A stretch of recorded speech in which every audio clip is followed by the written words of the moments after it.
In 1985, the New York City Police Department made an announcement that stunned the American gun industry. The largest municipal police force in the country, 35,000 officers, the department that had carried Smith & Wesson revolvers for decades, was switching to a semi-automatic pistol, and not an American one, an Austrian one, made largely of plastic. By a man who had never designed a gun before in his life, Smith & Wesson had armed American law enforcement for over a century. Their revolvers were in every holster from New York to Los Angeles. The relationship between American police and American gun makers was so deeply embedded it seemed untouchable. It wasn't. Within 15 years, Glock had captured the majority of the American law enforcement market. Smith & Wesson was fighting for survival, and the man who did it had been making curtain rods 6 years earlier. This is the story of how an Austrian nobody walked into the most competitive firearms market on earth and won. To understand how dramatic this shift was, you need to understand what the Smith & Wesson revolver meant to American law enforcement in 1980. The Model 10 had been the standard police sidearm since 1899, 80 years of continuous service. Generations of officers had carried it, trained with it, and trusted it. The .357 Magnum, developed in partnership with the FBI, was considered the gold standard of stopping power. American police departments didn't just use Smith & Wesson, they were loyal to it, the way working men are loyal to the tools that have never let them down. The revolver had real advantages. 6 rounds, yes, but 6 rounds that fired every single time you pulled the trigger. No safeties to disengage under stress, no magazine to seat properly, point and shoot. For decades, that simplicity was considered a feature, not a limitation. But by the late 1970s, cracks were appearing. Crime was rising in American cities. Officers were being outgunned on the street by criminals carrying semi-automatic pistols with 15 rounds or more. The math was getting uncomfortable. 6 rounds versus 15, reload time versus sustained fire. The revolver that had served American law enforcement for 80 years was starting to look like it belonged in a different era. Someone was about to offer a solution, and nobody saw him coming. The curtain rod maker. Gaston Glock was born in Vienna in 1929. He was an engineer, a good one, but his expertise was in synthetic polymers and metal stamping, not firearms. His company, founded in the early 1960s, made curtain rods, knives, and field entrenching tools for the Austrian military. He had never fired a pistol in his life. In 1980, the Austrian army announced it was looking for a new service pistol to replace its aging Walther P38S. Glock heard about the contract. He had no product, no experience, and no reputation in the firearms industry. What he had was an engineer's mind, complete freedom from conventional thinking, and the ability to look at an existing problem without the baggage of how it had always been solved. He spent the next several months interviewing Austrian military officers and special forces personnel about exactly what they needed in a service pistol. He visited gun shops. He studied every existing design he could find. He identified every weakness in every current pistol. Too heavy, too complicated, too many parts that could fail, too many manual safeties that slowed down deployment under stress. Then he went back to his workshop and designed a gun from scratch, using everything he knew about polymers and metal stamping and everything he had just learned about what soldiers actually needed. The result was the Glock 17. 17 rounds in the magazine, a polymer frame that was lighter than anything else on the market, a trigger safety system that eliminated external manual safeties entirely. The gun would not fire unless someone intentionally pulled the trigger, but when they did, it fired immediately. 34 parts total, far fewer than any competing design. The Austrian army tested it against 17 other pistols from established manufacturers with decades of experience.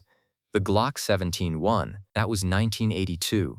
Gaston Glock had gone from curtain rods to winning a military contract in under 2 years. But Austria was a small market. The real prize was somewhere else entirely. Glock arrived in the United States in 1984 with a pistol that the American firearms establishment was almost universally prepared to dismiss. The objections came immediately, and they came loudly. It was plastic. Serious guns were made of steel and wood. A plastic gun was a toy, an insult to the craft, something that would shatter under real-world use. The fact that the polymer frame was actually stronger and more durable than most steel frames under field conditions was beside the point. It looked wrong, and in a market built on tradition, Looking wrong was almost disqualifying. The second objection was more serious and got significantly more media attention. Because the frame was largely polymer and the metal components were compact, some journalists and politicians claimed the Glock could pass through airport metal detectors undetected, essentially an invisible, terrorist-friendly weapon. The claims were factually incorrect.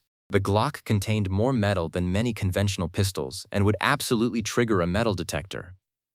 But the story ran anyway, and for a period in the mid-1980s, the plastic terrorist gun narrative did real damage to the brand's public image. Glock's American importer, a man named Carl Walter, ignored the noise and focused on law enforcement, not retail customers, not civilians, law enforcement. Because if police departments adopted the Glock, everything else would follow. The pitch was straightforward: more rounds, lighter weight, fewer parts to maintain, lower cost per unit than comparable American designs, and a safety system so intuitive that training time was dramatically reduced, which for large departments operating on tight budgets was not a minor consideration. The timing was perfect. Police departments across America were actively looking for a reason to make the switch from revolvers to semi-automatics. Crime statistics were demanding it. The Glock gave them a product that was objectively better for the job at a price they could justify to their city councils. The dominoes started falling. Then they fell faster. By the late 1980s, American law enforcement was switching to Glock at a pace that Smith Wesson and the rest of the domestic industry hadn't anticipated and couldn't stop.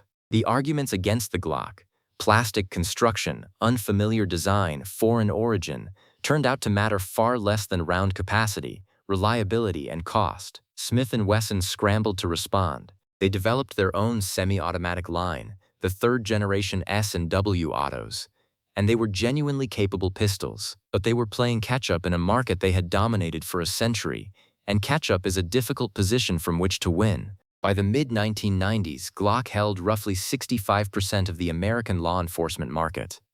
The figure that had seemed impossible a decade earlier had become reality. Departments that had carried Smith & Wesson revolvers for 50 years were issuing Glock 17s and Glock 22s as standard equipment. The FBI switched. The DEA switched. Hundreds of state and local departments switched.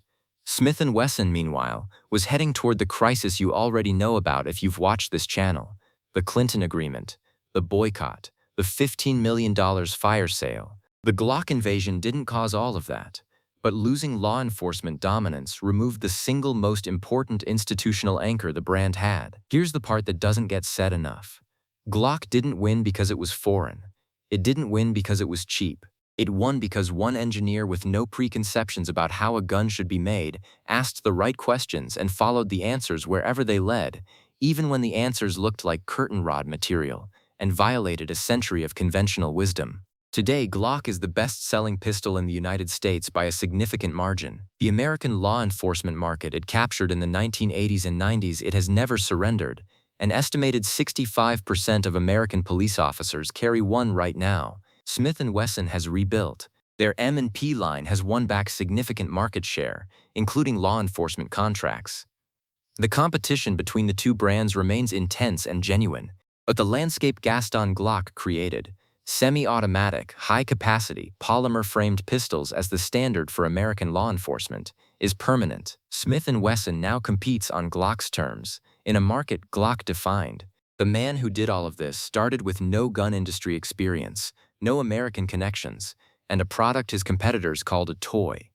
He walked into the most tradition-bound market in the world and rewrote its rules inside of a decade. Nobody saw him coming.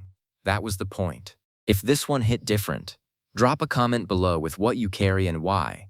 I want to know where you stand on the Glock debate. And if you want more stories about the guns, the brands, and the battles that shaped American firearms history, subscribe and ring the bell. Next up, the Czech factory that survived the Nazis and the communists, and then quietly bought Colt. That story is coming soon.